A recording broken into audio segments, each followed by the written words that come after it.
La France, la douce France, le sol français. Aujourd'hui, qu'est-ce que c'est?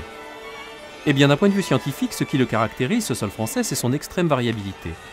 En fait, il n'existe pas un sol, mais une multitude de sols, voués à de multiples fonctions et en constante évolution. C'est pourquoi chaque année sont pratiquées environ 250 000 analyses de sol qui sont archivées et exploitées ici, au laboratoire Infosol de l'INRA, situé près d'Orléans.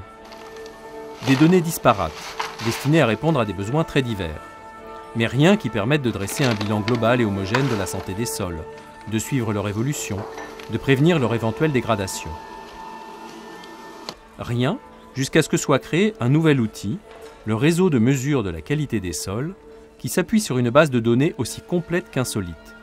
Une collection de 20 000 échantillons représentatifs de l'ensemble des sols français, un conservatoire, une banque pour les sols.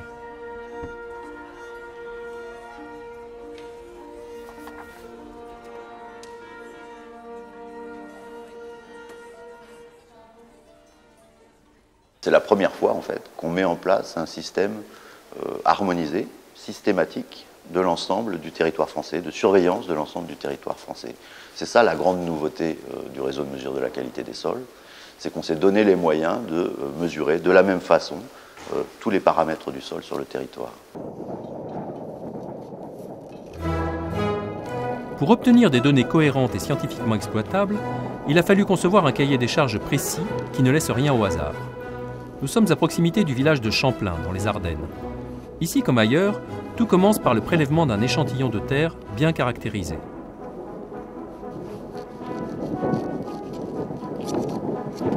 Deux carottages sont effectués au même emplacement, à différentes profondeurs. L'un correspond à la surface du sol exposée aux retombées atmosphériques, l'autre à sa couche non perturbée. C'est la comparaison entre ces deux niveaux qui permettra plus tard de détecter d'éventuelles contaminations. L'objectif étant de s'affranchir d'une variabilité naturelle du sol et de pouvoir, dans le futur, comparer ces données avec de nouvelles données, ces carottages sont répétés 25 fois sur une surface de 20 mètres sur 20 mètres, toujours orientée sud-nord, pour en faciliter le positionnement. On positionne la surface par un levé GPS aux 4 coins, ce qui permet de pouvoir le réimplanter à 1 mètre près tous les 10 ans.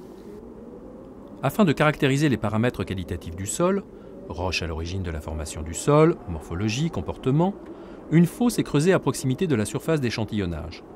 Les différents niveaux du sol sont décrits et plusieurs séries d'échantillons sont prélevés. L'ensemble du dispositif est situé au centre d'une cellule carrée qui constitue une des 2200 mailles recouvrant la totalité de la surface du territoire français. Et là encore, rien n'a été laissé au hasard.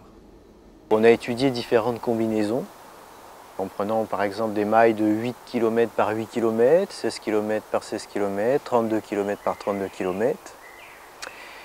Et puis on a regardé quel type de sol on pouvait rencontrer au nœud de chacune de ces grilles de tailles différentes. Et on s'est rendu compte que, compte tenu de la diversité des sols français et de leurs occupations, une maille de 16 km par 16 km était celle qui représentait le mieux les sols français. Un des objectifs du conservatoire, c'est de pouvoir analyser un même sol tous les 10 ans. Parce que 160 hectares de terre ou de bois disparaissent chaque jour en France du fait de l'activité humaine, il a donc été prévu de pouvoir installer un nouveau site dans un rayon de 1 km autour du prélèvement initial. Alors le sol, il fait partie intégrante de l'environnement. Il n'est jamais tout seul. Il est soumis à un certain nombre de pressions, par exemple des retombées atmosphériques, par exemple l'arrivée d'un certain nombre de contaminants, de polluants, etc. Et donc pour pouvoir juger de l'évolution d'un sol, il faut non seulement avoir mesuré les paramètres du sol, mais également savoir quelles sont les différentes pressions environnementales qu'il subit autour.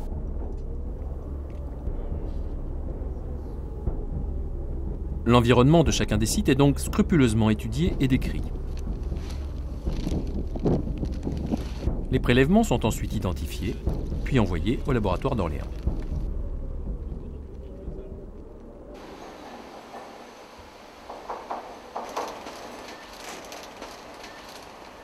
Là, ils sont vérifiés, homogénéisés, avant d'être installés en salle de séchage pendant une dizaine de jours à une température de 30 degrés, en conditions d'humidité contrôlée.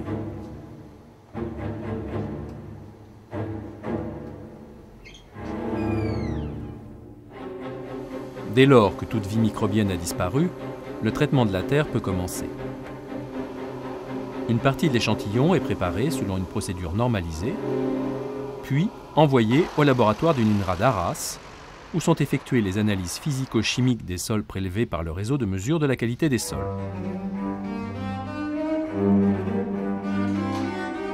Mesure de la teneur en minéraux, sodium, potassium, calcium, magnésium, et de la teneur en matière organique, granulométrie, pH-métrie, détection des hydrocarbures, des dioxines et de certains pesticides si les quantités présentes sont détectables, et enfin mesure des teneurs en métaux lourds. Avant même que l'ensemble de ces données soit connu, ces analyses ont révélé, à la grande surprise des chercheurs, des contaminations élevées en cuivre et en plomb dans les régions viticoles et autour des grandes agglomérations et des sites industriels.